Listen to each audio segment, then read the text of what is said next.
혹시 지금 곁에 강아지나 고양이를 키우고 계신가요? 그 작은 생명을 처음 만났을 때를 기억하시나요? 이상하게도 처음 보는 순간부터 눈이 마주쳤을 때 왠지 모르게 마음이 끌렸던 그 순간 말입니다.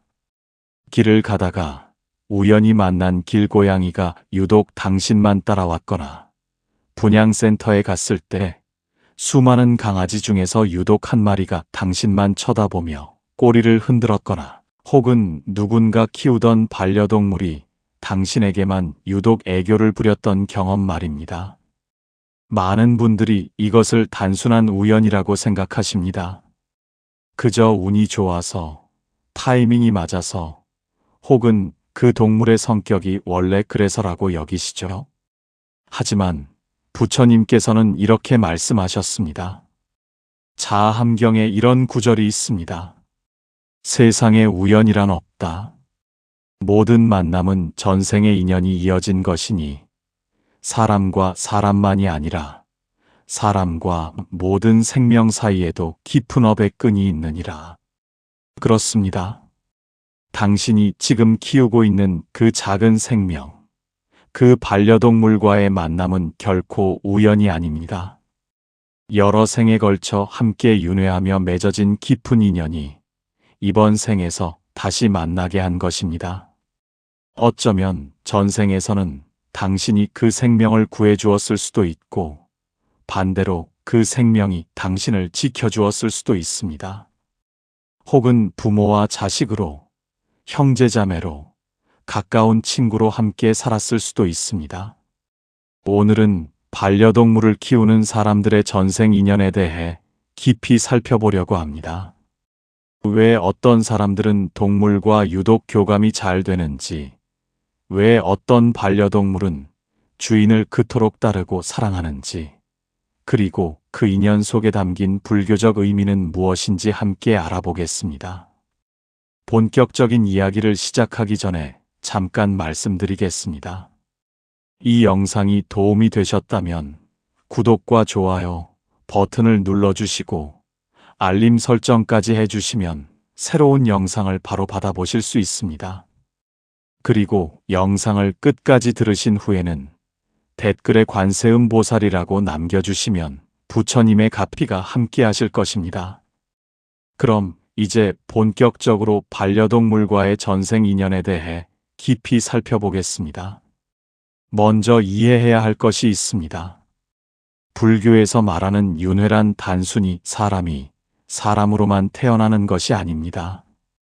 육도윤회라고 해서 천상, 인간, 아수라, 축생, 악귀, 지옥의 6가지 세계를 끊임없이 돌고 도는 것입니다. 그 중에서 축생도, 즉 동물의 세계는 인간계와 가장 가까운 곳 중 하나입니다. 법구경에는 이런 말씀이 있습니다. 선업과 악업에 따라 생을 받으니 때로는 사람으로, 때로는 짐승으로 태어난다. 하지만 인연의 끈은 끊어지지 않고 다시 만나게 되느니라. 이것은 무슨 의미일까요? 전생에 당신과 깊은 인연이 있던 누군가가 이번 생에서는 동물로 태어나 당신 곁으로 다시 왔을 수 있다는 것입니다.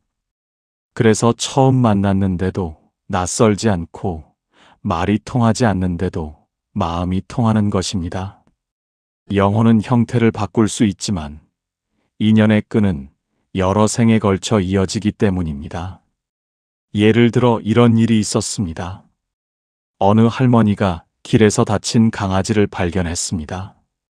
그냥 지나칠 수도 있었지만 왠지 모르게 마음이 쓰여서 동물병원에 데려갔고 치료를 받게 했습니다. 그런데 신기하게도 그 강아지는 회복되자마자 할머니를 따라다니기 시작했고 결국 할머니 집에서 살게 되었습니다. 할머니는 말씀하셨습니다. 이 강아지를 보면 돌아가신 남편이 생각나요. 남편이 저를 바라보던 그 눈빛과 똑같아요. 이것이 바로 전생 인연입니다. 어쩌면 그 강아지는 전생의 할머니의 남편이었을 수도 있고, 혹은 할머니에게 큰 은혜를 입었던 누군가였을 수도 있습니다. 그래서 이번 생에서는 동물의 몸으로 태어났지만 다시 할머니를 찾아와 곁에 머물며 은혜를 갚고 있는 것입니다. 증이라 함경에는 이런 이야기가 나옵니다. 부처님 시대에 한 장자가 살았는데 그의 집에는 개 한 마리가 있었습니다. 그 개는 장자를 무척 따랐고 장자도 그 개를 아들처럼 아꼈습니다. 어느 날 부처님께서 그 집을 방문하셨을 때 그 개를 보시고 이렇게 말씀하셨습니다. 저 개는 전생에 이 집의 아버지였느니라. 생전에 재물을 너무 아껴 자식들에게 베풀지 않았고 인색하게 살았기에 이번 생에서는 개로 태어나 이 집을 지키고 있느니라. 하지만 자식들에 대한 애착이 남아 있어 여전히 이 집을 떠나지 못하고 있느니라. 이 이야기가 주는 교훈은 무엇일까요? 첫째, 인연은 생이 바뀌어도 끊어지지 않는다는 것입니다.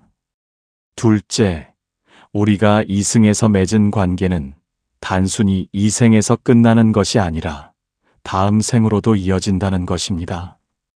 셋째, 선업과 악업에 따라 어떤 형태로든 다시 만나게 된다는 것입니다. 그러므로 당신이 지금 키우고 있는 반려동물을 함부로 대해서는 안 됩니다. 그것은 단순한 동물이 아니라 전생에 당신과 깊은 인연이 있던 소중한 존재일 수 있기 때문입니다. 어쩌면 당신의 부모였을 수도, 자식이었을 수도, 혹은 당신을 사랑했던 누군가였을 수도 있습니다. 그렇다면 반려동물과의 전생 인연에는 어떤 종류가 있을까요? 불교 경전과 스님들의 가르침을 바탕으로 7가지 유형을 살펴보겠습니다. 각각의 유형마다 경전 말씀과 함께 구체적인 예시를 들어 설명하겠습니다. 첫째, 부모와 자식의 인연입니다. 법화경에는 이런 구절이 있습니다. 부모와 자식의 인연은 한 생으로 끝나지 않는다. 여러 생에 걸쳐 서로를 돌보며 업을 함께 짓느니라. 전생에 당신의 부모였던 분이 이번 생에서는 동물로 태어나 당신 곁으로 왔을 수 있습니다. 특히 당신을 무척 걱정하고 보살피는 반려동물, 당신이 아플 때 곁을 떠나지 않고 지키는 반려동물, 당신의 기분을 너무나 잘 아는 반려동물이라면 전생의 부모였을 가능성이 높습니다. 예를 들어 어느 중년 여성이 강아지를 키웠는데 그 강아지는 주인이 우울할 때마다 무릎에 앉아서 주인의 얼굴을 하차주었습니다. 마치 어린아이를 달래는 어머니처럼 말입니다. 어느 날 여성이 교통사고를 당해 병원에 입원했을 때 그 강아지는 집에서 아무것도 먹지 않고 계속 울부짖었다고 합니다. 주인이 퇴원한 후에야 겨우 밥을 먹기 시작했습니다. 이것은 단순한 애착이 아니라 전생의 부모가 자식을 걱정하는 그 마음이 남아있는 것입니다. 반대로 전생에 당신의 자식이었던 존재가 이번 생에서 동물로 태어나 다시 당신을 찾아올 수도 있습니다. 특히 어릴 때 일찍 세상을 떠난 자식이 있었다면 그 영혼이 다시 동물의 몸으로 당신 곁에 머물고 싶어 할 수 있습니다. 그래서 어떤 반려동물은 마치 어린아이처럼 응석을 부리고 당신의 관심과 사랑을 끊임없이 요구합니다. 이것은 전생에 부모의 사랑을 충분히 받지 못했던 영혼이 이번 생에서 그 사랑을 채우려는 것일 수 있습니다. 둘째, 형제자매의 인연입니다. 유마경에는 이런 말씀이 있습니다. 형제자매는 전생의 업으로 같은 집에 태어나니 그 인연은 깊고도 오래되었느니라. 전생에 당신의 형제나 자매였던 이가 이번 생에서는 동물로 태어나 당신과 함께 지낼 수 있습니다. 이런 경우에는 반려동물이 당신을 마치 형제처럼 대합니다. 지나치게 보호하려 하거나 질투를 많이 하거나 혹은 당신의 일거수일투족을 감시하듯 따라다니는 반려동물이 있다면 전생의 형제였을 가능성이 있습니다. 예를 들어 어느 남성이 고양이 2마리를 키웠는데 그중 한 마리는 주인이 다른 고양이를 쓰다듬기만 해도 질투를 하며 그 사이에 끼어들었습니다. 마치 동생이 부모의 관심을 받으면 질투하는 형처럼 말입니다. 어느 스님은 이렇게 말씀하셨습니다. 전생의 형제였던 이들은 서로에 대한 애착이 강하다. 하지만 그것이 집착으로 변하면 이번 생에서 동물로 태어나 그 집착을 풀어야 한다. 또 다른 예로 어떤 할머니가 키우던 고양이는 할머니가 장을 보러 나갈 때마다 따라 나서려고 했습니다. 마치 어린 동생이 언니 뒤를 졸졸 따라다니듯이 말입니다. 할머니가 집에 돌아오면 현관에서 기다리고 있다가 먼저 집안을 확인한 후에야 안심하는 모습을 보였습니다. 이것은 전생의 동생으로서 언니를 보호하려던 습관이 남아있는 것일 수 있습니다. 셋째, 친구의 인연입니다. 법구경에는 이렇게 적혀 있습니다. 좋은 벗은 여러 생에 걸쳐 함께하니 한 번 맺은 우정은 쉽게 끊어지지 않느니라. 전생에 당신과 가까운 친구였던 이가 이번 생에서는 동물로 태어났지만 여전히 당신 곁에 머물고 싶어 할 수 있습니다. 이런 경우에 반려동물은 당신과 평등한 관계를 원합니다. 지나치게 복종하지도 않고 그렇다고 반항하지도 않습니다. 그저 당신 곁에 조용히 있으면서 당신이 외로울 때 함께 해주고 당신이 힘들 때 위로해 줍니다. 예를 들어 어느 독거노인이 키우는 개는 주인이 TV를 볼 때 옆에 앉아서 함께 보고 주인이 산책을 나가면 나란히 걸으며 주인이 식사를 할 때는 조용히 기다렸다가 자기 차례가 되면 먹습니다. 마치 오랜 친구처럼 서로의 리듬을 잘 알고 서로를 배려하는 모습입니다. 어느 스님은 이렇게 말씀하셨습니다. 전생에 깊은 우정을 나눈 이들은 형태가 바뀌어도 서로를 알아본다. 그래서 처음 만났는데도 낯설지 않은 것이다. 또 다른 이야기로 어떤 작가는 글을 쓸 때마다 고양이가 책상 위에 올라와 앉아 있었습니다. 방해하는 것도 아니고 그저 조용히 앉아서 작가가 글 쓰는 것을 지켜보았습니다. 작가는 말했습니다. 이 고양이가 옆에 있으면 영감이 떠오르고 글이 술술 써져요. 마치 오랜 친구가 옆에서 응원해주는 것 같아요. 이것이 바로 전생 친구의 인연입니다. 말은 없지만 서로의 존재만으로도 힘이 되는 관계입니다. 넷째, 은인의 인연입니다.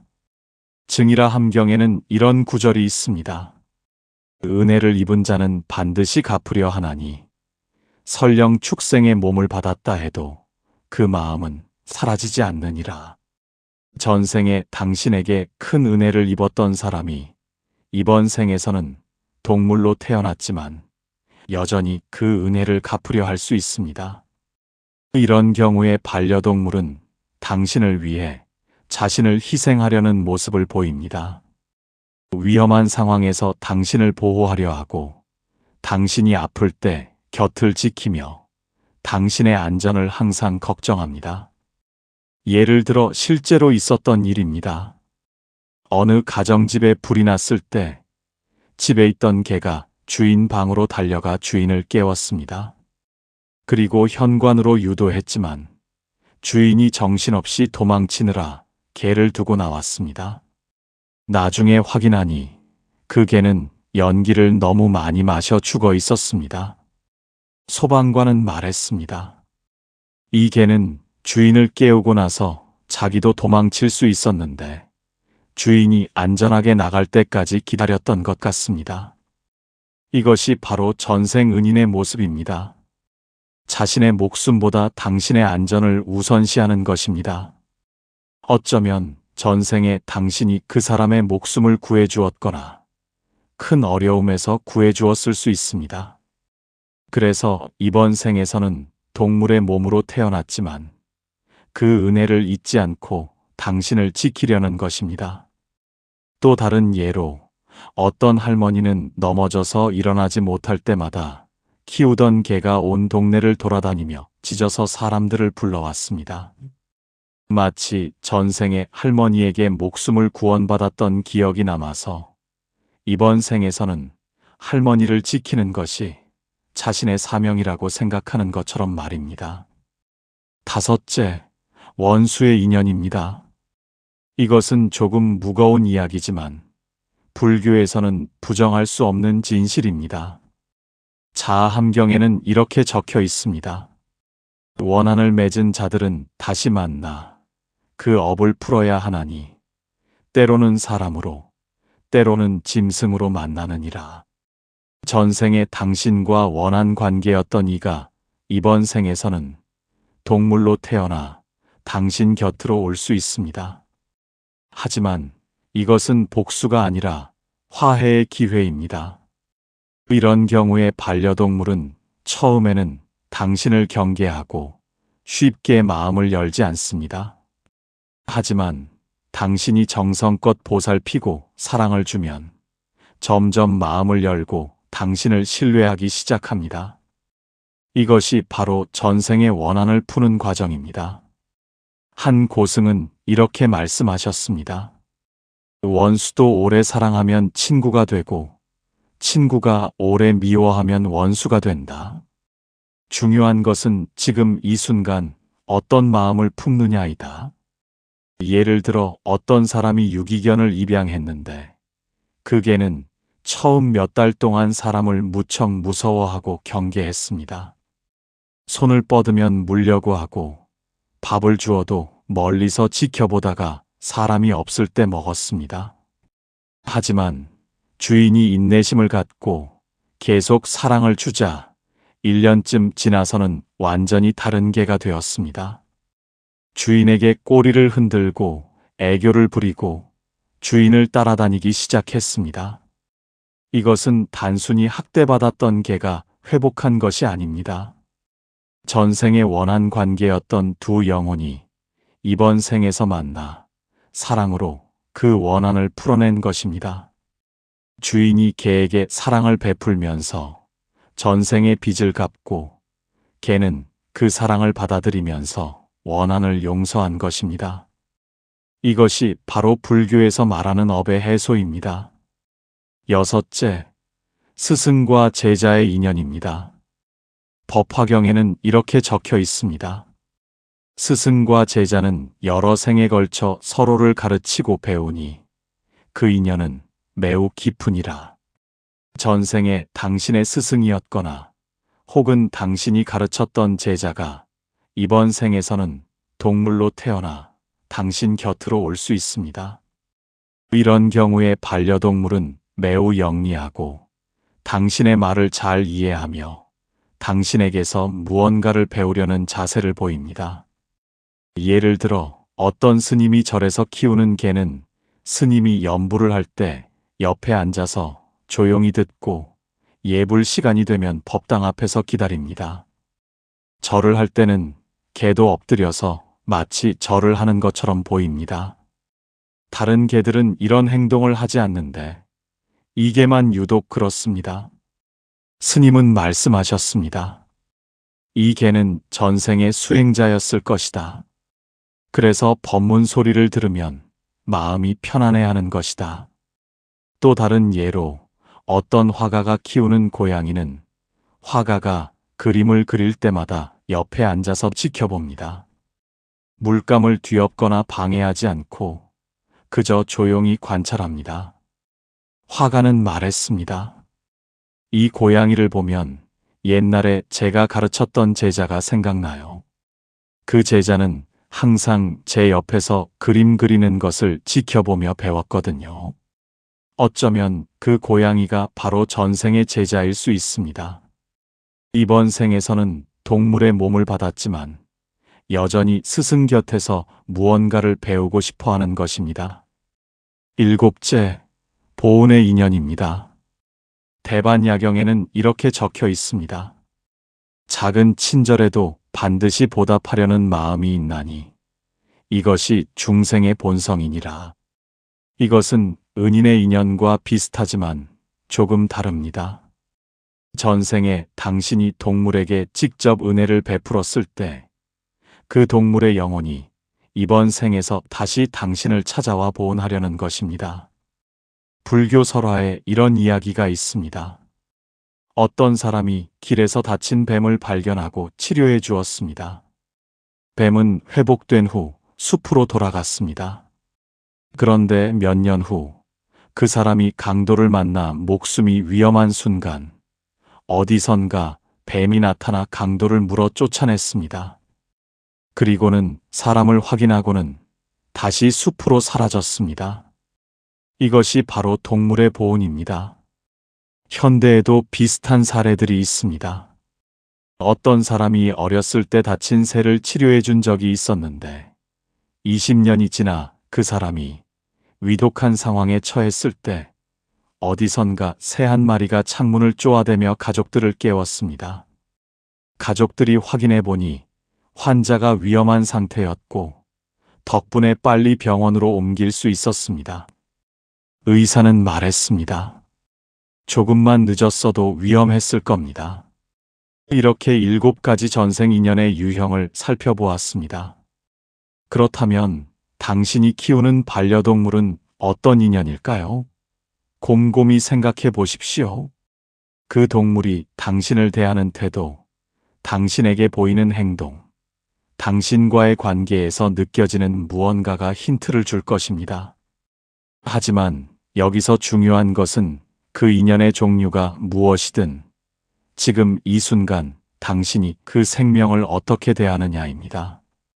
금강경에는 이런 말씀이 있습니다. 과거는 이미 지나갔고 미래는 아직 오지 않았다. 중요한 것은 현재 이 순간이니 지금 이 순간 어떤 마음을 내느냐가 다음 생의 인연을 결정한다. 그렇다면 반려동물을 어떻게 대해야 할까요? 첫째, 생명을 존중하는 마음입니다. 그것은 단순한 동물이 아니라 전생에 당신과 깊은 인연이 있던 소중한 존재일 수 있습니다. 때리거나 학대해서는 안 되며 함부로 버려서도 안 됩니다. 부처님께서는 모든 생명은 평등하다고 말씀하셨습니다. 사람이든 동물이든 똑같이 고통을 느끼고 사랑을 원하고 행복을 추구합니다. 둘째, 감사하는 마음입니다. 그 작은 생명이 당신 곁에 있다는 것 자체가 복입니다. 외로울 때 함께 해주고 힘들 때 위로해주고 무조건적인 사랑을 주는 존재가 몇이나 되겠습니까? 매일 아침 반려동물을 볼 때마다 고맙습니다라고 마음속으로 말해보십시오.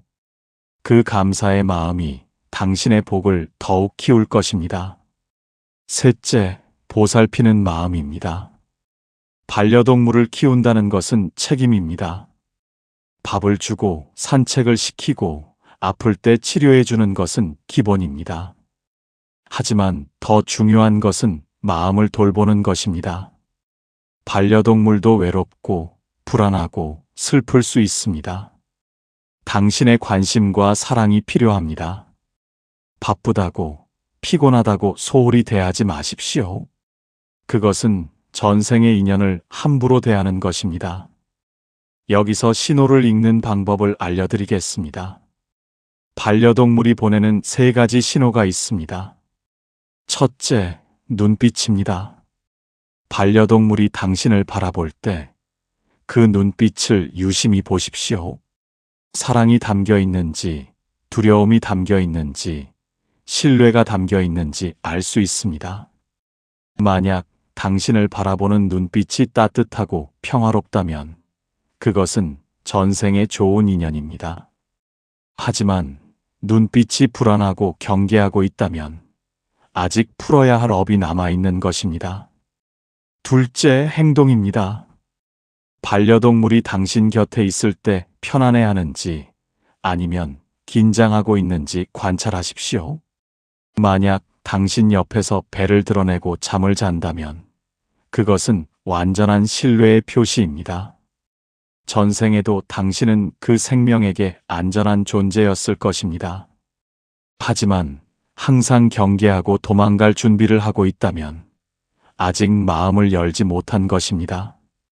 그럴 때는 더 많은 사랑과 인내가 필요합니다. 셋째, 반응입니다. 당신이 집에 들어왔을 때 반려동물이 어떻게 반응하는지 보십시오. 반갑게 달려와서 꼬리를 흔든다면 그것은 당신을 진심으로 기다렸다는 뜻입니다.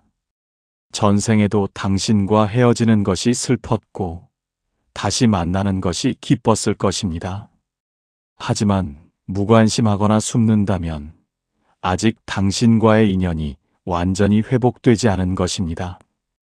이 세 가지 신호를 통해 당신은 반려동물과의 관계가 어떤 상태인지 알 수 있습니다. 그리고 그에 맞춰 대응하면 됩니다.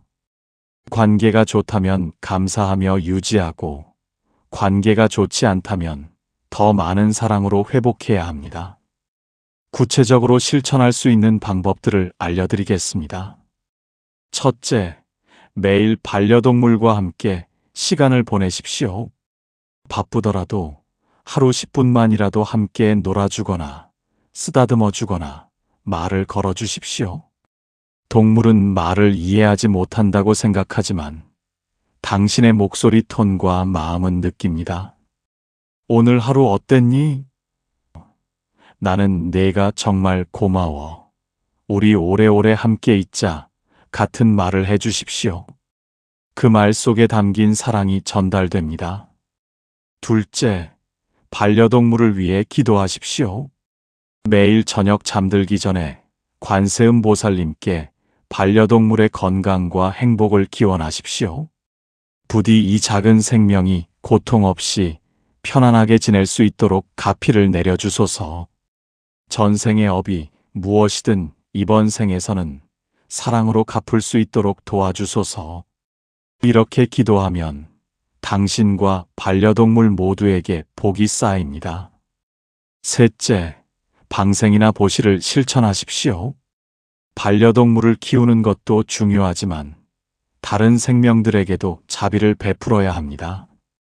길고양이에게 밥을 주거나 새들에게 모이를 놓아주거나 동물보호단체에 후원하는 것도 좋습니다. 이렇게 하면 당신의 자비심이 커지고 그것이 다시 당신의 반려동물에게도 좋은 영향을 미칩니다. 부처님께서는 자비를 베푸는 자에게 자비가 돌아온다고 말씀하셨습니다. 넷째, 반려동물이 늙거나 아플 때 더욱 정성껏 돌보십시오. 많은 사람들이 반려동물이 젊고 건강할 때는 잘 대하지만 늙고 아프면 소홀히 대하거나 심지어 버리기도 합니다. 이것은 큰 악업을 짓는 것입니다. 반려동물도 늙으면 도움이 필요합니다. 움직이기 힘들어하고 밥을 잘 먹지 못하고 아프고 외로워합니다. 그럴 때일수록 더 많은 사랑과 돌봄이 필요합니다.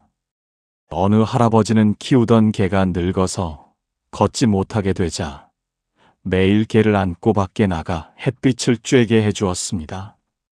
개는 할아버지 품에 안겨 행복한 표정을 지었습니다. 개가 세상을 떠난 후 할아버지는 말씀하셨습니다. 저 개는 나의 오랜 친구였어요. 마지막까지 함께했던 시간이 가장 소중했습니다. 이것이 바로 진정한 인연을 대하는 자세입니다. 다섯째, 반려동물이 세상을 떠날 때 올바르게 보내드리십시오. 반려동물도 죽음을 맞이합니다. 그때가 오면 슬프고 힘들겠지만 올바르게 보내드려야 합니다. 화장을 하거나 장례를 치르면서 반드시 염불을 해주십시오. 나무 아미타불, 나무 아미타불, 나무 아미타불, 혹은 나무관세음보살, 나무관세음보살, 나무관세음보살을 반복해서 외우면서 그 생명이 좋은 곳으로 갈 수 있도록 기도하십시오. 그리고 이렇게 발언하십시오. 이 작은 생명이 다음 생에는 사람으로 태어나 부처님의 가르침을 만나고 수행하여 해탈하기를 바랍니다. 우리의 인연이 전생에 무엇이었든 이번 생에서 사랑으로 마무리되었으니 다음 생에서는 더 좋은 인연으로 만나기를 발언합니다. 이렇게 기도하면 그 생명은 축생도를 벗어나 더 나은 곳으로 갈 수 있습니다. 마지막으로 당신 자신도 되돌아보십시오. 반려동물을 키우면서 당신은 어떤 사람이 되었습니까? 더 자비로워졌습니까? 더 인내심이 생겼습니까? 더 책임감 있는 사람이 되었습니까?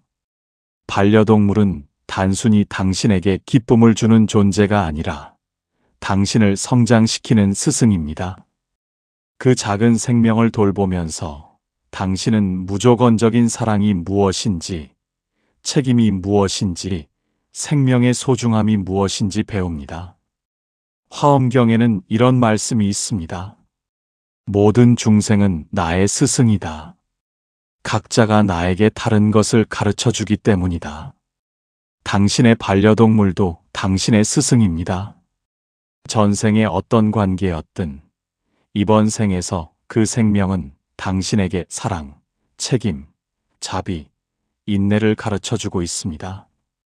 그러니 감사하는 마음으로 배우십시오. 그리고 이것을 기억하십시오. 당신이 반려동물을 어떻게 대하느냐가 다음 생의 인연을 결정합니다.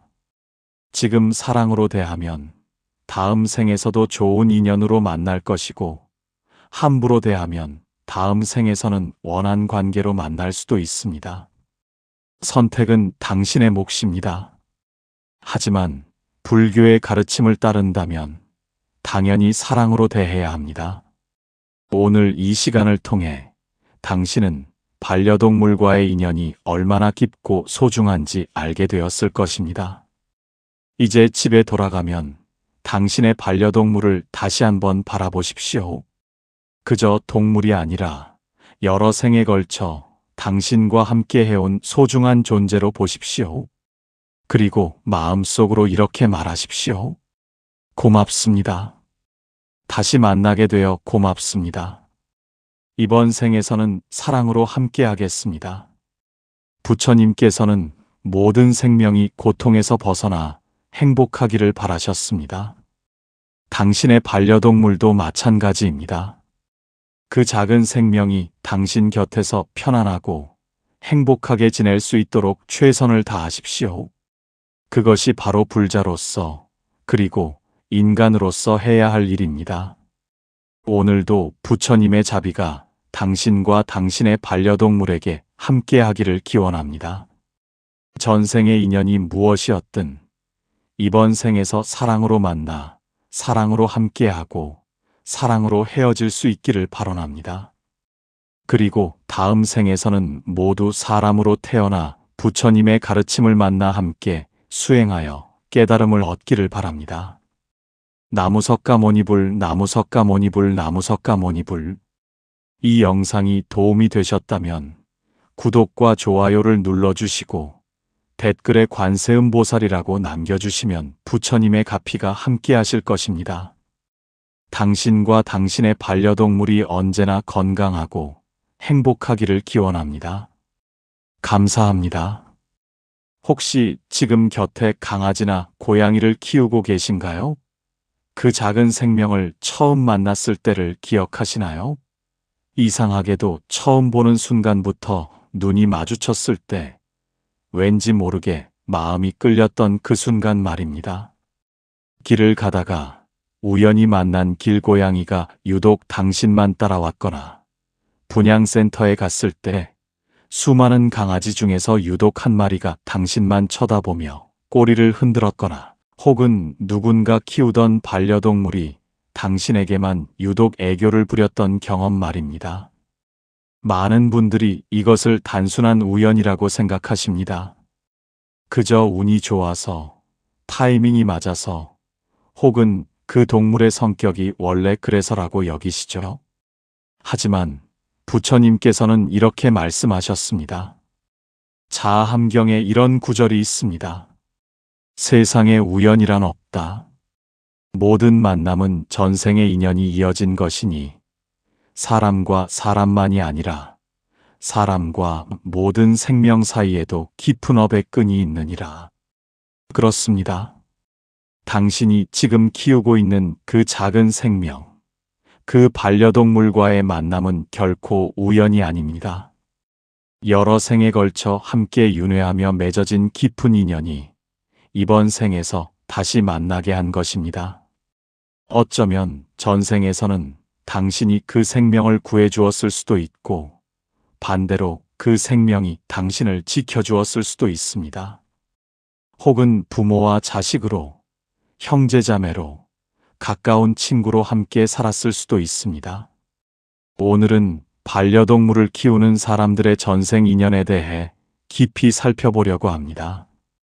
왜 어떤 사람들은 동물과 유독 교감이 잘 되는지, 왜 어떤 반려동물은 주인을 그토록 따르고 사랑하는지, 그리고 그 인연 속에 담긴 불교적 의미는 무엇인지 함께 알아보겠습니다. 본격적인 이야기를 시작하기 전에 잠깐 말씀드리겠습니다. 이 영상이 도움이 되셨다면 구독과 좋아요 버튼을 눌러주시고 알림 설정까지 해주시면 새로운 영상을 바로 받아보실 수 있습니다. 그리고 영상을 끝까지 들으신 후에는 댓글에 관세음보살이라고 남겨주시면 부처님의 가피가 함께 하실 것입니다. 그럼 이제 본격적으로 반려동물과의 전생 인연에 대해 깊이 살펴보겠습니다. 먼저 이해해야 할 것이 있습니다. 불교에서 말하는 윤회란 단순히 사람이 사람으로만 태어나는 것이 아닙니다. 육도윤회라고 해서 천상, 인간, 아수라, 축생, 악귀, 지옥의 6가지 세계를 끊임없이 돌고 도는 것입니다. 그 중에서 축생도, 즉 동물의 세계는 인간계와 가장 가까운 곳 중 하나입니다. 법구경에는 이런 말씀이 있습니다. 선업과 악업에 따라 생을 받으니 때로는 사람으로, 때로는 짐승으로 태어난다. 하지만 인연의 끈은 끊어지지 않고 다시 만나게 되느니라. 이것은 무슨 의미일까요? 전생에 당신과 깊은 인연이 있던 누군가가 이번 생에서는 동물로 태어나 당신 곁으로 다시 왔을 수 있다는 것입니다. 그래서 처음 만났는데도 낯설지 않고 말이 통하지 않는데도 마음이 통하는 것입니다. 영혼은 형태를 바꿀 수 있지만 인연의 끈은 여러 생에 걸쳐 이어지기 때문입니다. 예를 들어 이런 일이 있었습니다. 어느 할머니가 길에서 다친 강아지를 발견했습니다. 그냥 지나칠 수도 있었지만 왠지 모르게 마음이 쓰여서 동물병원에 데려갔고 치료를 받게 했습니다. 그런데 신기하게도 그 강아지는 회복되자마자 할머니를 따라다니기 시작했고 결국 할머니 집에서 살게 되었습니다. 할머니는 말씀하셨습니다. 이 강아지를 보면 돌아가신 남편이 생각나요. 남편이 저를 바라보던 그 눈빛과 똑같아요. 이것이 바로 전생 인연입니다. 어쩌면 그 강아지는 전생의 할머니의 남편이었을 수도 있고, 혹은 할머니에게 큰 은혜를 입었던 누군가였을 수도 있습니다. 그래서 이번 생에서는 동물의 몸으로 태어났지만 다시 할머니를 찾아와 곁에 머물며 은혜를 갚고 있는 것입니다. 증이라 함경에는 이런 이야기가 나옵니다. 부처님 시대의 한 장자가 살았는데 그의 집에는 개 한 마리가 있었습니다. 그 개는 장자를 무척 따랐고 장자도 그 개를 아들처럼 아꼈습니다. 어느 날 부처님께서 그 집을 방문하셨을 때 그 개를 보시고 이렇게 말씀하셨습니다. 저 개는 전생에 이 집의 아버지였느니라. 생전에 재물을 너무 아껴 자식들에게 베풀지 않았고 인색하게 살았기에 이번 생에서는 개로 태어나 이 집을 지키고 있느니라. 하지만 자식들에 대한 애착이 남아있어 여전히 이 집을 떠나지 못하고 있느니라. 이 이야기가 주는 교훈은 무엇일까요? 첫째, 인연은 생이 바뀌어도 끊어지지 않는다는 것입니다. 둘째, 우리가 이승에서 맺은 관계는 단순히 이 생에서 끝나는 것이 아니라 다음 생으로도 이어진다는 것입니다. 셋째, 선업과 악업에 따라 어떤 형태로든 다시 만나게 된다는 것입니다. 그러므로 당신이 지금 키우고 있는 반려동물을 함부로 대해서는 안 됩니다. 그것은 단순한 동물이 아니라 전생에 당신과 깊은 인연이 있던 소중한 존재일 수 있기 때문입니다. 어쩌면 당신의 부모였을 수도, 자식이었을 수도, 혹은 당신을 사랑했던 누군가였을 수도 있습니다. 그렇다면 반려동물과의 전생 인연에는 어떤 종류가 있을까요? 불교 경전과 스님들의 가르침을 바탕으로 7가지 유형을 살펴보겠습니다. 각각의 유형마다 경전 말씀과 함께 구체적인 예시를 들어 설명하겠습니다. 첫째, 부모와 자식의 인연입니다. 법화경에는 이런 구절이 있습니다. 부모와 자식의 인연은 한 생으로 끝나지 않는다. 여러 생에 걸쳐 서로를 돌보며 업을 함께 짓느니라. 전생에 당신의 부모였던 분이 이번 생에서는 동물로 태어나 당신 곁으로 왔을 수 있습니다. 특히 당신을 무척 걱정하고 보살피는 반려동물, 당신이 아플 때 곁을 떠나지 않고 지키는 반려동물, 당신의 기분을 너무나 잘 아는 반려동물이라면 전생의 부모였을 가능성이 높습니다. 예를 들어 어느 중년 여성이 강아지를 키웠는데 그 강아지는 주인이 우울할 때마다 무릎에 앉아서 주인의 얼굴을 하차주었습니다. 마치 어린아이를 달래는 어머니처럼 말입니다. 어느 날 여성이 교통사고를 당해 병원에 입원했을 때 그 강아지는 집에서 아무것도 먹지 않고 계속 울부짖었다고 합니다. 주인이 퇴원한 후에야 겨우 밥을 먹기 시작했습니다. 이것은 단순한 애착이 아니라 전생의 부모가 자식을 걱정하는 그 마음이 남아있는 것입니다. 반대로 전생에 당신의 자식이었던 존재가 이번 생에서 동물로 태어나 다시 당신을 찾아올 수도 있습니다. 특히 어릴 때 일찍 세상을 떠난 자식이 있었다면 그 영혼이 다시 동물의 몸으로 당신 곁에 머물고 싶어 할 수 있습니다. 그래서 어떤 반려동물은 마치 어린아이처럼 응석을 부리고 당신의 관심과 사랑을 끊임없이 요구합니다. 이것은 전생에 부모의 사랑을 충분히 받지 못했던 영혼이 이번 생에서 그 사랑을 채우려는 것일 수 있습니다. 둘째, 형제자매의 인연입니다. 유마경에는 이런 말씀이 있습니다. 형제자매는 전생의 업으로 같은 집에 태어나니 그 인연은 깊고도 오래되었느니라. 전생에 당신의 형제나 자매였던 이가 이번 생에서는 동물로 태어나 당신과 함께 지낼 수 있습니다. 이런 경우에는 반려동물이 당신을 마치 형제처럼 대합니다. 지나치게 보호하려 하거나 질투를 많이 하거나 혹은 당신의 일거수일투족을 감시하듯 따라다니는 반려동물이 있다면 전생의 형제였을 가능성이 있습니다.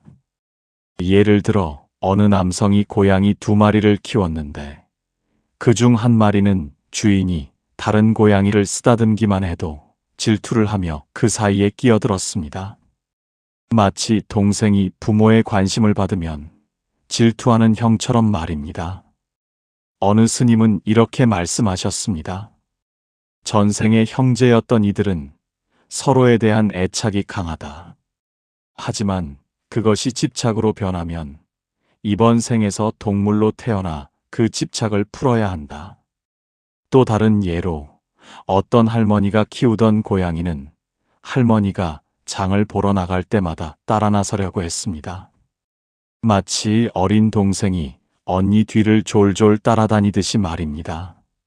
할머니가 집에 돌아오면 현관에서 기다리고 있다가 먼저 집안을 확인한 후에야 안심하는 모습을 보였습니다. 이것은 전생의 동생으로서 언니를 보호하려던 습관이 남아있는 것일 수 있습니다. 셋째, 친구의 인연입니다. 법구경에는 이렇게 적혀 있습니다. 좋은 벗은 여러 생에 걸쳐 함께하니 한 번 맺은 우정은 쉽게 끊어지지 않느니라. 전생에 당신과 가까운 친구였던 이가 이번 생에서는 동물로 태어났지만 여전히 당신 곁에 머물고 싶어 할 수 있습니다. 이런 경우에 반려동물은 당신과 평등한 관계를 원합니다. 지나치게 복종하지도 않고 그렇다고 반항하지도 않습니다. 그저 당신 곁에 조용히 있으면서 당신이 외로울 때 함께 해주고 당신이 힘들 때 위로해 줍니다. 예를 들어 어느 독거노인이 키우는 개는 주인이 TV를 볼 때 옆에 앉아서 함께 보고 주인이 산책을 나가면 나란히 걸으며 주인이 식사를 할 때는 조용히 기다렸다가 자기 차례가 되면 먹습니다. 마치 오랜 친구처럼 서로의 리듬을 잘 알고 서로를 배려하는 모습입니다. 어느 스님은 이렇게 말씀하셨습니다. 전생에 깊은 우정을 나눈 이들은 형태가 바뀌어도 서로를 알아본다. 그래서 처음 만났는데도 낯설지 않은 것이다. 또 다른 이야기로 어떤 작가는 글을 쓸 때마다 고양이가 책상 위에 올라와 앉아 있었습니다. 방해하는 것도 아니고 그저 조용히 앉아서 작가가 글 쓰는 것을 지켜보았습니다. 작가는 말했습니다. 이 고양이가 옆에 있으면 영감이 떠오르고 글이 술술 써져요. 마치 오랜 친구가 옆에서 응원해주는 것 같아요. 이것이 바로 전생 친구의 인연입니다. 말은 없지만 서로의 존재만으로도 힘이 되는 관계입니다. 넷째, 은인의 인연입니다. 증이라 함경에는 이런 구절이 있습니다. 은혜를 입은 자는 반드시 갚으려 하나니 설령 축생의 몸을 받았다 해도 그 마음은 사라지지 않느니라. 전생에 당신에게 큰 은혜를 입었던 사람이 이번 생에서는 동물로 태어났지만 여전히 그 은혜를 갚으려 할 수 있습니다. 이런 경우에 반려동물은 당신을 위해 자신을 희생하려는 모습을 보입니다. 위험한 상황에서 당신을 보호하려 하고 당신이 아플 때 곁을 지키며 당신의 안전을 항상 걱정합니다. 예를 들어 실제로 있었던 일입니다. 어느 가정집에 불이 났을 때 집에 있던 개가 주인 방으로 달려가 주인을 깨웠습니다. 그리고 현관으로 유도했지만 주인이 정신없이 도망치느라 개를 두고 나왔습니다. 나중에 확인하니 그 개는 연기를 너무 많이 마셔 죽어 있었습니다. 소방관은 말했습니다. 이 개는 주인을 깨우고 나서 자기도 도망칠 수 있었는데 주인이 안전하게 나갈 때까지 기다렸던 것 같습니다. 이것이 바로 전생 은인의 모습입니다.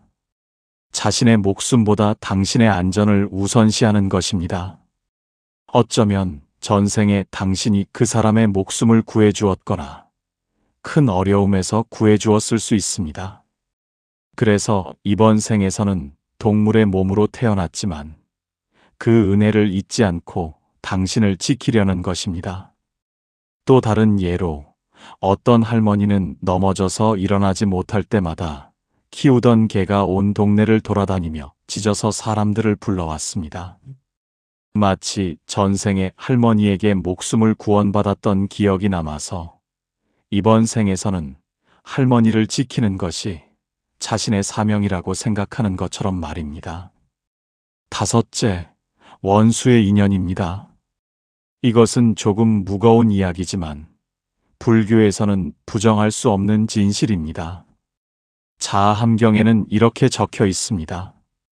원한을 맺은 자들은 다시 만나 그 업을 풀어야 하나니 때로는 사람으로 때로는 짐승으로 만나느니라.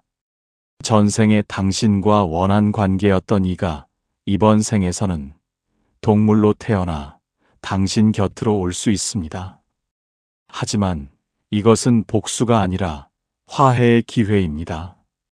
이런 경우에 반려동물은 처음에는 당신을 경계하고 쉽게 마음을 열지 않습니다. 하지만 당신이 정성껏 보살피고 사랑을 주면 점점 마음을 열고 당신을 신뢰하기 시작합니다. 이것이 바로 전생의 원한을 푸는 과정입니다. 한 고승은 이렇게 말씀하셨습니다. 원수도 오래 사랑하면 친구가 되고 친구가 오래 미워하면 원수가 된다.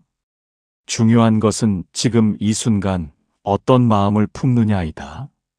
예를 들어 어떤 사람이 유기견을 입양했는데 그 개는 처음 몇 달 동안 사람을 무척 무서워하고 경계했습니다.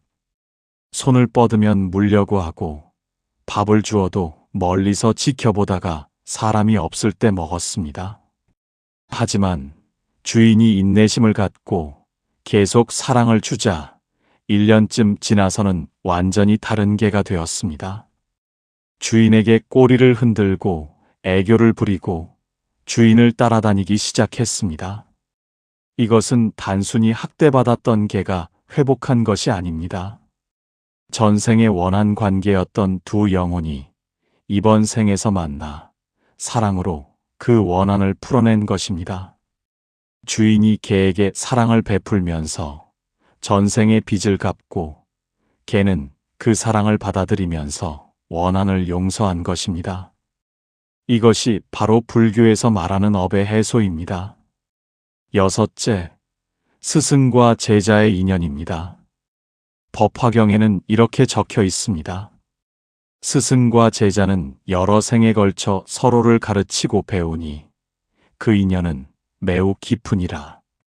전생에 당신의 스승이었거나 혹은 당신이 가르쳤던 제자가 이번 생에서는 동물로 태어나 당신 곁으로 올 수 있습니다. 이런 경우에 반려동물은 매우 영리하고 당신의 말을 잘 이해하며 당신에게서 무언가를 배우려는 자세를 보입니다. 예를 들어 어떤 스님이 절에서 키우는 개는 스님이 연부를 할 때 옆에 앉아서 조용히 듣고 예불 시간이 되면 법당 앞에서 기다립니다. 절을 할 때는 개도 엎드려서 마치 절을 하는 것처럼 보입니다. 다른 개들은 이런 행동을 하지 않는데 이 개만 유독 그렇습니다. 스님은 말씀하셨습니다. 이 개는 전생의 수행자였을 것이다. 그래서 법문 소리를 들으면 마음이 편안해하는 것이다. 또 다른 예로 어떤 화가가 키우는 고양이는 화가가 그림을 그릴 때마다 옆에 앉아서 지켜봅니다. 물감을 뒤엎거나 방해하지 않고 그저 조용히 관찰합니다. 화가는 말했습니다. 이 고양이를 보면 옛날에 제가 가르쳤던 제자가 생각나요. 그 제자는 항상 제 옆에서 그림 그리는 것을 지켜보며 배웠거든요. 어쩌면 그 고양이가 바로 전생의 제자일 수 있습니다. 이번 생에서는 동물의 몸을 받았지만 여전히 스승 곁에서 무언가를 배우고 싶어 하는 것입니다. 일곱째, 보은의 인연입니다. 대반야경에는 이렇게 적혀 있습니다. 작은 친절에도 반드시 보답하려는 마음이 있나니 이것이 중생의 본성이니라. 이것은 은인의 인연과 비슷하지만 조금 다릅니다. 전생에 당신이 동물에게 직접 은혜를 베풀었을 때 그 동물의 영혼이 이번 생에서 다시 당신을 찾아와 보온하려는 것입니다. 불교 설화에 이런 이야기가 있습니다. 어떤 사람이 길에서 다친 뱀을 발견하고 치료해 주었습니다. 뱀은 회복된 후 숲으로 돌아갔습니다. 그런데 몇 년 후 그 사람이 강도를 만나 목숨이 위험한 순간 어디선가 뱀이 나타나 강도를 물어 쫓아냈습니다. 그리고는 사람을 확인하고는 다시 숲으로 사라졌습니다. 이것이 바로 동물의 보온입니다. 현대에도 비슷한 사례들이 있습니다. 어떤 사람이 어렸을 때 다친 새를 치료해 준 적이 있었는데 20년이 지나 그 사람이 위독한 상황에 처했을 때 어디선가 새 한 마리가 창문을 쪼아대며 가족들을 깨웠습니다. 가족들이 확인해 보니 환자가 위험한 상태였고 덕분에 빨리 병원으로 옮길 수 있었습니다. 의사는 말했습니다. 조금만 늦었어도 위험했을 겁니다. 이렇게 7가지 전생 인연의 유형을 살펴보았습니다. 그렇다면 당신이 키우는 반려동물은 어떤 인연일까요? 곰곰이 생각해 보십시오. 그 동물이 당신을 대하는 태도, 당신에게 보이는 행동, 당신과의 관계에서 느껴지는 무언가가 힌트를 줄 것입니다. 하지만 여기서 중요한 것은 그 인연의 종류가 무엇이든 지금 이 순간 당신이 그 생명을 어떻게 대하느냐입니다. 금강경에는 이런 말씀이 있습니다. 과거는 이미 지나갔고 미래는 아직 오지 않았다. 중요한 것은 현재 이 순간이니 지금 이 순간 어떤 마음을 내느냐가 다음 생의 인연을 결정한다. 그렇다면 반려동물을 어떻게 대해야 할까요? 첫째, 생명을 존중하는 마음입니다. 그것은 단순한 동물이 아니라 전생에 당신과 깊은 인연이 있던 소중한 존재일 수 있습니다. 때리거나 학대해서는 안 되며 함부로 버려서도 안 됩니다. 부처님께서는 모든 생명은 평등하다고 말씀하셨습니다. 사람이든 동물이든 똑같이 고통을 느끼고 사랑을 원하고 행복을 추구합니다. 둘째, 감사하는 마음입니다. 그 작은 생명이 당신 곁에 있다는 것 자체가 복입니다. 외로울 때 함께 해주고 힘들 때 위로해주고 무조건적인 사랑을 주는 존재가 몇이나 되겠습니까? 매일 아침 반려동물을 볼 때마다 고맙습니다라고 마음속으로 말해보십시오. 그 감사의 마음이 당신의 복을 더욱 키울 것입니다. 셋째, 보살피는 마음입니다. 반려동물을 키운다는 것은 책임입니다. 밥을 주고 산책을 시키고 아플 때 치료해 주는 것은 기본입니다. 하지만 더 중요한 것은 마음을 돌보는 것입니다.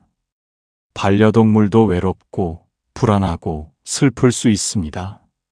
당신의 관심과 사랑이 필요합니다. 바쁘다고, 피곤하다고 소홀히 대하지 마십시오. 그것은 전생의 인연을 함부로 대하는 것입니다. 여기서 신호를 읽는 방법을 알려드리겠습니다. 반려동물이 보내는 3가지 신호가 있습니다. 첫째, 눈빛입니다. 반려동물이 당신을 바라볼 때 그 눈빛을 유심히 보십시오.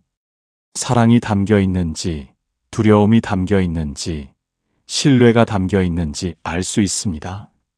만약 당신을 바라보는 눈빛이 따뜻하고 평화롭다면 그것은 전생의 좋은 인연입니다.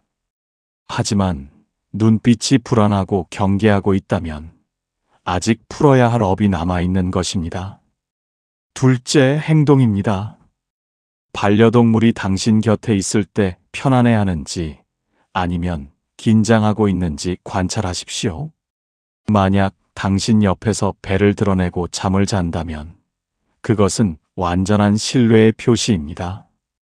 전생에도 당신은 그 생명에게 안전한 존재였을 것입니다. 하지만 항상 경계하고 도망갈 준비를 하고 있다면 아직 마음을 열지 못한 것입니다. 그럴 때는 더 많은 사랑과 인내가 필요합니다. 셋째, 반응입니다. 당신이 집에 들어왔을 때 반려동물이 어떻게 반응하는지 보십시오. 반갑게 달려와서 꼬리를 흔든다면 그것은 당신을 진심으로 기다렸다는 뜻입니다. 전생에도 당신과 헤어지는 것이 슬펐고 다시 만나는 것이 기뻤을 것입니다. 하지만 무관심하거나 숨는다면 아직 당신과의 인연이 완전히 회복되지 않은 것입니다. 이 3가지 신호를 통해 당신은 반려동물과의 관계가 어떤 상태인지 알 수 있습니다.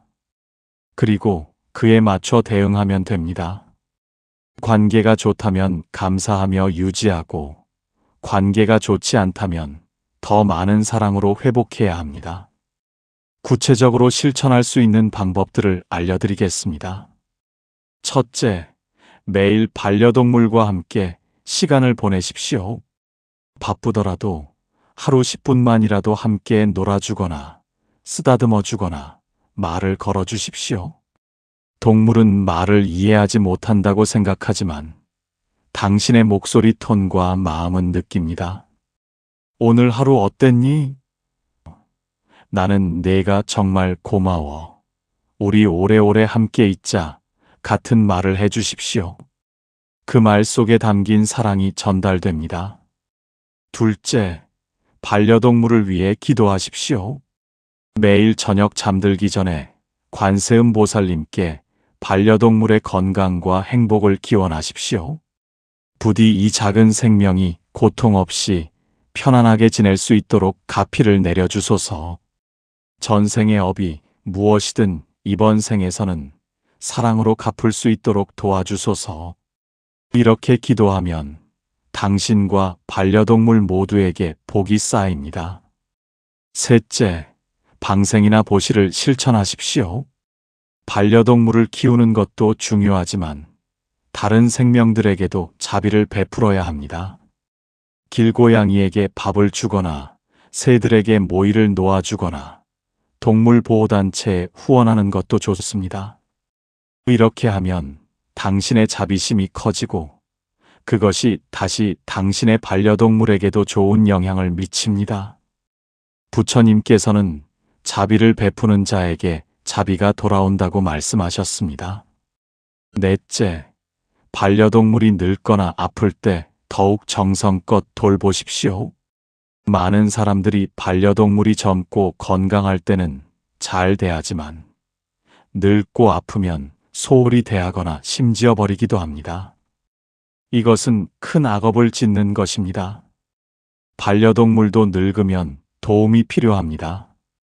움직이기 힘들어하고 밥을 잘 먹지 못하고 아프고 외로워합니다. 그럴 때일수록 더 많은 사랑과 돌봄이 필요합니다. 어느 할아버지는 키우던 개가 늙어서 걷지 못하게 되자 매일 개를 안고 밖에 나가 햇빛을 쬐게 해주었습니다. 개는 할아버지 품에 안겨 행복한 표정을 지었습니다. 개가 세상을 떠난 후 할아버지는 말씀하셨습니다. 저 개는 나의 오랜 친구였어요. 마지막까지 함께했던 시간이 가장 소중했습니다. 이것이 바로 진정한 인연을 대하는 자세입니다. 다섯째, 반려동물이 세상을 떠날 때 올바르게 보내드리십시오. 반려동물도 죽음을 맞이합니다. 그때가 오면 슬프고 힘들겠지만 올바르게 보내드려야 합니다. 화장을 하거나 장례를 치르면서 반드시 염불을 해주십시오. 나무 아미타불, 나무 아미타불, 나무 아미타불, 혹은 나무관세음보살, 나무관세음보살, 나무관세음보살을 반복해서 외우면서 그 생명이 좋은 곳으로 갈 수 있도록 기도하십시오. 그리고 이렇게 발언하십시오. 이 작은 생명이 다음 생에는 사람으로 태어나 부처님의 가르침을 만나고 수행하여 해탈하기를 바랍니다. 우리의 인연이 전생에 무엇이었든 이번 생에서 사랑으로 마무리되었으니 다음 생에서는 더 좋은 인연으로 만나기를 발언합니다. 이렇게 기도하면 그 생명은 축생도를 벗어나 더 나은 곳으로 갈 수 있습니다. 마지막으로 당신 자신도 되돌아보십시오. 반려동물을 키우면서 당신은 어떤 사람이 되었습니까? 더 자비로워졌습니까? 더 인내심이 생겼습니까? 더 책임감 있는 사람이 되었습니까? 반려동물은 단순히 당신에게 기쁨을 주는 존재가 아니라 당신을 성장시키는 스승입니다. 그 작은 생명을 돌보면서 당신은 무조건적인 사랑이 무엇인지, 책임이 무엇인지 생명의 소중함이 무엇인지 배웁니다. 화엄경에는 이런 말씀이 있습니다. 모든 중생은 나의 스승이다. 각자가 나에게 다른 것을 가르쳐 주기 때문이다. 당신의 반려동물도 당신의 스승입니다. 전생의 어떤 관계였든 이번 생에서 그 생명은 당신에게 사랑, 책임, 자비, 인내를 가르쳐 주고 있습니다. 그러니 감사하는 마음으로 배우십시오. 그리고 이것을 기억하십시오. 당신이 반려동물을 어떻게 대하느냐가 다음 생의 인연을 결정합니다. 지금 사랑으로 대하면 다음 생에서도 좋은 인연으로 만날 것이고, 함부로 대하면 다음 생에서는 원한 관계로 만날 수도 있습니다. 선택은 당신의 몫입니다. 하지만 불교의 가르침을 따른다면 당연히 사랑으로 대해야 합니다. 오늘 이 시간을 통해 당신은 반려동물과의 인연이 얼마나 깊고 소중한지 알게 되었을 것입니다. 이제 집에 돌아가면 당신의 반려동물을 다시 한번 바라보십시오. 그저 동물이 아니라 여러 생에 걸쳐 당신과 함께 해온 소중한 존재로 보십시오. 그리고 마음속으로 이렇게 말하십시오. 고맙습니다. 다시 만나게 되어 고맙습니다. 이번 생에서는 사랑으로 함께 하겠습니다. 부처님께서는 모든 생명이 고통에서 벗어나 행복하기를 바라셨습니다. 당신의 반려동물도 마찬가지입니다. 그 작은 생명이 당신 곁에서 편안하고 행복하게 지낼 수 있도록 최선을 다하십시오. 그것이 바로 불자로서 그리고 인간으로서 해야 할 일입니다. 오늘도 부처님의 자비가 당신과 당신의 반려동물에게 함께 하기를 기원합니다. 전생의 인연이 무엇이었든 이번 생에서 사랑으로 만나 사랑으로 함께하고 사랑으로 헤어질 수 있기를 발언합니다. 그리고 다음 생에서는 모두 사람으로 태어나 부처님의 가르침을 만나 함께 수행하여 깨달음을 얻기를 바랍니다. 나무석가모니불 나무석가모니불 나무석가모니불. 이 영상이 도움이 되셨다면 구독과 좋아요를 눌러주시고 댓글에 관세음보살이라고 남겨주시면 부처님의 가피가 함께 하실 것입니다. 당신과 당신의 반려동물이 언제나 건강하고 행복하기를 기원합니다. 감사합니다.